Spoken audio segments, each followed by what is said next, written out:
Alright, so I got one major problem with episode 5 of Scooby-Doo and Guess Who, people. And that problem is the guest star of the week. Probably the biggest Englishman asshole who really even voice acted like he didn't want to be there and was too good or too desperate to guest star in a Scooby-Doo cartoon episode. My biggest problem with this episode, people, is Mr. Ricky Gervais, comedy legend, actor, puppeteer my ass. So, guys, basically, Ricky calls Mystery Inc. over to his apartment because a cat mummy, but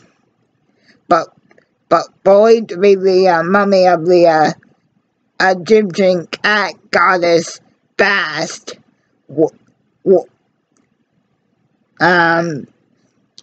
basically broke into Ricky Gervais's apartment to steal his cat Ollie's favorite toy, which happens to contain a statue. I'll get straight to the point here, guys. But basically, the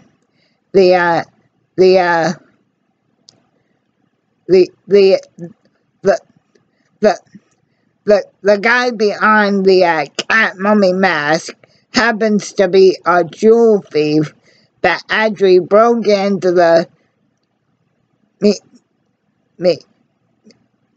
British History Museum, stole the ruby of the River Nile, and hid it in a cat statue to be able to ship over to his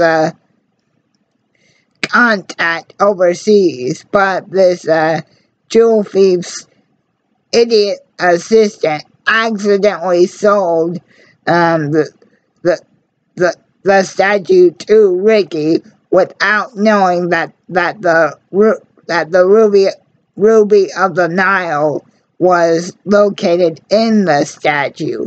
And guys, that's basically what happened in the episode. But Ricky's performance in this episode, at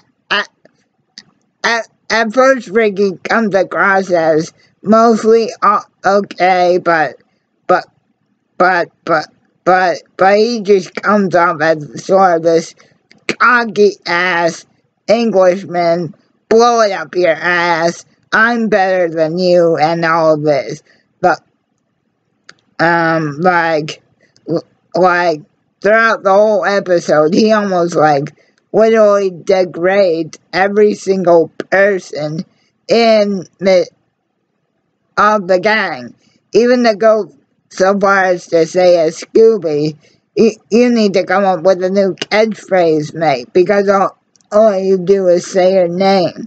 So overall, guys, the mystery part of this episode kind of been done so many times, not just in Scooby-Doo, but in mystery solving shows overall. Somebody steals a special jewel from a museum, hides it somewhere, somebody else buys it that's not supposed to, and the crook ends up getting caught. But Mr. Ricky Gervais, no wonder nobody has probably ever heard of you, my friend, because maybe this is the way that Ricky's character was written. But if Holmes' episode last week was to demonstrate the best of England's fictional sons, then Ricky Gervais, unintentional or not, today showed the absolute worst that England has to offer, because Ricky Gervais was cocky, rude, and basically used way too much English humor, guys. So my biggest complaint about this week's episode is Ricky Gervais.